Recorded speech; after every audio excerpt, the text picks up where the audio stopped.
Pablo Marçal disse em seu programa que homossexuais podem ser salvos e que a Bíblia não os condena ao inferno. Eles só não vão poder entrar no reino de Deus. Fala pessoal, estamos começando a segunda parte do nosso vídeo comentando a fala do Carlinhos Maia e do Pablo Marçal. E no primeiro vídeo a gente comentou a fala do Carlinhos sobre ele ser gay e não sentir que vai para o inferno porque se sente muito abençoado por Deus. Então se você ainda não assistiu esse vídeo, clica no card aqui em cima que está aparecendo na tela para você. E agora vamos comentar a fala do Pablo Marçal, no qual ele disse que existe uma diferença entre salvos e reinantes, que quem é salvo foi salvo, mas que não necessariamente vai entrar no reino de Deus e que a Bíblia não condena a homossexualidade. Afinal, o que o Pablo Marçal falou tem base bíblica ou é uma completa heresia? Então, se você quer saber e quer a resposta para essas perguntas, já assiste o vídeo até o final. E também aproveita e se inscreve aqui no canal, deixe a sua curtida e diga qual é a sua opinião sobre esse tema aqui nos comentários. Com todo respeito, a Bíblia não fala que homossexual vai para o inferno. Não fala. Isso é religioso. Essa fala do Pablo Marçal dizendo que a Bíblia não fala que homossexual vai para o inferno, será que ela é verdadeira? Aqui a gente vai precisar entender e separar duas coisas. O fato de uma pessoa ser homossexual, de fato, não a condena ao inferno. Porque a Bíblia condena a prática homoafetiva. E uma coisa que o pecado fez muito bem foi transformar a atração sexual que a pessoa sente na sua identidade. E uma pessoa sentir desejo por uma pessoa do mesmo sexo ou do sexo oposto não define a sua identidade, não define quem ela é. Então, o fato de alguém sentir desejo por uma pessoa do mesmo sexo não a condena ao inferno. O que a condenará é quando ela permite que esse desejo conduza o seu estilo de vida. E a Bíblia, diferente do que o Pablo Marçal disse, possui diversos textos que condenam a prática homossexual. 1 Timóteo, capítulo 1, do versículo 8 ao 11, sabemos, todavia, que a lei é boa, se alguém a usa de forma adequada, de qual modo? Sabemos que ela não é feita para os justos, mas para os transgressores e insubmissos, para os perversos e pecadores, para os profanos e irreverentes, para os que matam pai e mãe, para os assassinos e para os que vivem na prática de imoralidades sexuais e os homossexuais em geral, para os sequestradores, para os mentirosos e os que fazem juramentos falsos e para todo aquele que se revolta contra a sã doutrina. Esta sã doutrina encontra-se no glorioso evangelho que me foi outorgado, a saber, o evangelho do Deus bendito, a eficácia da graça de Deus. E aí a gente já vai para 1 Coríntios, no capítulo 6, do versículo 8 ao 10. Mas vocês mesmos cometem injustiça e causam prejuízo,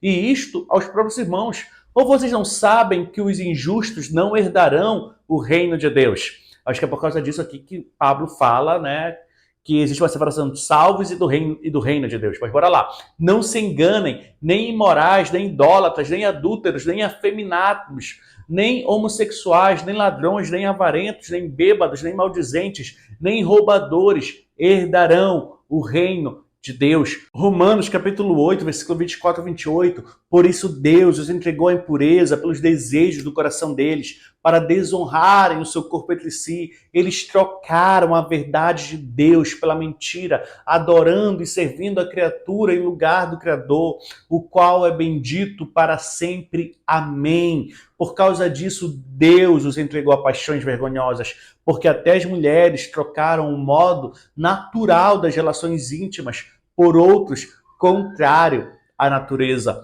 Da mesma forma também os homens, deixando o contato natural da mulher, se inflamaram mutuamente em sua sensualidade, cometendo indecência, homens com homens, e recebendo em si mesmo a merecida punição do seu erro.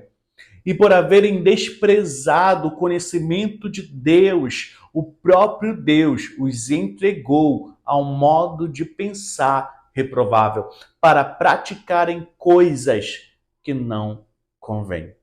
E aí a gente vai para o texto de Judas. Judas só tem um capítulo, do versículo 4 ao 7, que diz: digo isso porque alguns homens ímpios infiltraram-se entre vocês sem serem notados, dizendo que depois que nos tornamos cristãos, podemos andar como quisermos. Esses ímpios transformaram a graça do nosso Deus, e o destino de tais pessoas já está traçado há muito tempo, pois elas se voltaram contra o nosso único mestre e Senhor Jesus Cristo. Ou seja, na igreja primitiva já tinha essa história de hipergraça. Mas bora lá. Lembre-se deste fato que vocês já conhecem, que o Senhor salvou da terra do Egito uma nação inteira de pessoas e depois matou cada uma delas que não confiou nele e não lhe obedeceu. E lembro a vocês, aqueles anjos que não ficaram dentro dos limites da autoridade concedida a eles, mas que abandonaram sua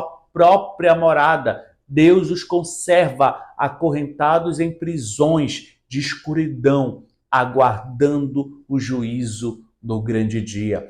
E não se esqueçam das cidades de Sodoma e Gomorra e as cidades vizinhas, todas cheias de imoralidade de toda espécie, inclusive a paixão de homens por outros homens.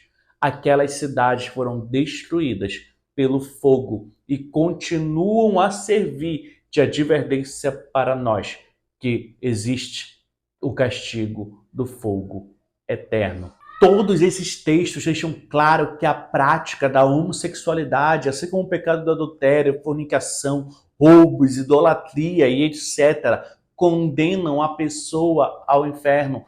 Pablo Marçal, não é a religião que diz isso, é a Bíblia, é a própria palavra de Deus. Mas a Bíblia é categórica nisso e você pode fazer o que você quiser com essa informação. Existe a salvação e existe o reino. O Pablo Marçal dizendo que existe salvação e reino. Não existe base bíblica sólida para dizer que alguém pode ser salvo e não entrar no reino. Porque quando Jesus se referia à experiência de alguém entrar no reino, essa experiência era similar à da salvação. Mas qual é a base desse ensino? A base é que alguém pode receber a salvação, mas não receber Jesus como Senhor e não ser totalmente e radicalmente obediente a Ele e a sua palavra. Mas a questão é que se alguém é salvo, se alguém recebe Jesus como Salvador, se alguém diz que crê em Jesus, esse alguém automaticamente convocado a se tornar uma testemunha, um discípulo radical de Cristo. E mais uma coisa, eu estou vendo que você ainda não se inscreveu aqui no canal, então já aproveita e se inscreve, não custa nada, é de graça. Tem 3 tipos de pessoas, e como você está falando aqui na minha frente, o carinho e o respeito que eu tenho por você, eu não posso deixar de te falar sendo um conhecedor da palavra. Eu não falo por religião, tá bom? Não salvo é alguém que não tem a compreensão da obra da cruz. O salvo é aquele que acessou o sangue. Ele tem a salvação e acabou, independente do que acontecer. Agora, os reinantes tem a ver com o reino descendo aqui na terra e um governo. A Bíblia é clara com isso. Tem gente que vai querer, na próxima geração, adulterar a Bíblia, mudar a Bíblia para que se adapte às pessoas. Eu acredito muito na sinceridade do seu coração, mas uma coisa é nítida. Não é só homossexualidade, é adultério, gente que fornica. Tem uma série de coisas em Apocalipse que diz que quem pratica e vive nessa prática não vai. Eu não quero te confrontar, eu quero, como amigo, te explicar isso. Não vai entrar no reino. O reino dos céus é uma coisa, a salvação é outra. Os que dizem que você pode ser salvo, mas não entrar no reino, usam um texto do ladrão da cruz, ao lado de Jesus, que diz: Senhor, quando entrares no teu reino, lembra-te de mim. E Jesus respondendo disse: hoje mesmo estarás comigo no paraíso. Então, eles dizem que a pessoa pode ser salva, mas como ela nunca fez nada para Cristo, nunca trabalhou para Cristo, não poderá entrar no reino. Mas isso é antibíblico, é a heresia das mais puras e uma completa falta de clareza e interpretação bíblica. Quando o ladrão pede para o Senhor se lembrar dele, quando Jesus entrar no reino, ele não está se referindo ao reino dos céus, aquele ladrão é judeu. Então ele está se referindo ao reino do Messias. Aquele ladrão reconheceu que Jesus era o Messias e que ele se assentaria sobre o trono de Jerusalém. Mas em que momento Jesus vai se sentar sobre esse trono? Isso vai acontecer no milênio. Só que o ladrão não sabia em que momento isso aconteceria. Ao que Jesus responde: hoje mesmo estarás comigo no paraíso, lá no céu. Mas por quê? Porque o reino de Jesus só começará quando ele voltar e restaurar o reino a Israel e implantar o seu governo sobre toda a terra. Então, sim, paraíso e reino de Cristo são diferentes, mas não existe essa separação de salvos e reinantes, como o Pablo Marçal diz, porque todos aqueles que foram salvos entrarão no reino de Cristo e governarão com ele. E se você tem dúvidas sobre o tema acerca do milênio, já deixa aqui nos comentários para eu gravar um vídeo sobre esse tema. A maioria da terra é não salva, porque lá em Romanos está escrito isso. Todos pecaram e destituídos foram da glória de Deus. Todo mundo, eu, você, o Carlinhos, todo mundo. Eu quero a salvação, desvio da nossa alma do inferno. A salvação não é para o nosso corpo e não é para o nosso espírito, é para a nossa alma. A remissão é almática. É sobre esse campo de energia. Que papo é esse? A salvação é almática e não é para o corpo? Essa é uma das maiores heresias que o Pablo Marçal disse, porque a salvação ela é tanto para a alma como para o corpo. Na verdade, o Senhor nos salva por completo. Mas por que a salvação não é só para a alma? Porque quando Jesus voltar, ele vai transformar o quê? As nossas almas apenas? Ou os nossos corpos também?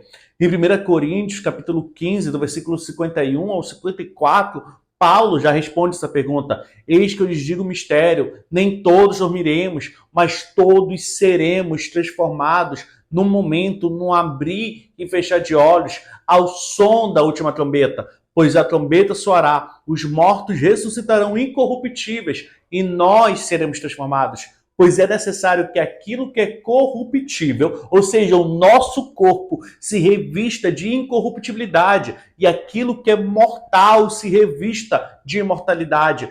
Quando, porém, o que é corruptível se revestir de incorruptibilidade e o que é mortal de imortalidade, então se cumprirá a palavra que está escrita. A morte foi destruída pela vitória. E do mesmo modo, aqueles que serão condenados ao lago de fogo, eles serão condenados nos seus corpos também, e não apenas as suas almas. Então a salvação abrange todo o nosso ser. Já pensou? O Senhor já me salvou, salvou a minha alma, e como a salvação não é para o meu corpo, então eu posso viver a minha vida de qualquer forma, contanto que não contamine a minha alma. Não é isso que Paulo declara. Paulo declara que o nosso corpo é templo do Espírito Santo. E o salmista vai declarar que tudo que é em nós louve ao Senhor. Ou seja, tanto a nossa alma como o nosso corpo pertence ao Senhor, porque Ele nos salvou por completo. Então a salvação ela não é almática. A salvação abrange todo o nosso ser. Tanto alma como corpo, espírito, tudo. Ele nos salvou por completo. Preste atenção em quem você está ouvindo. Esse é um alerta para nós. E o porquê precisamos nos aprofundar nos estudos das Escrituras, para que a gente não seja enganado por qualquer um que se diz teólogo ou conhecedor das Escrituras, como o coach Pablo Marçal. Nós, como igreja, precisamos entender que podemos discordar de assuntos secundários, como se Jesus volta antes ou depois da grande tribulação, isso é secundário. Em relação aos assuntos basilares da nossa fé, como salvação, trindade, volta de Jesus de maneira física, isso aí é unidade. E o que fugir disso, a gente precisa tratar como heresia. Então não existe esse papo, cada um tem a sua ideia, cada um tem a sua cabeça. Em relação aos assuntos basilares da fé, nós precisamos crer nisso e defender isso. Então, pense nisso. Não ouça qualquer um. Não pegue o Pablo Marçal para ser a sua referência teológica bíblica. E aproveitando, se você gostou desse vídeo, se inscreve aqui no canal, deixe a sua curtida e comente qual a sua opinião sobre esse tema.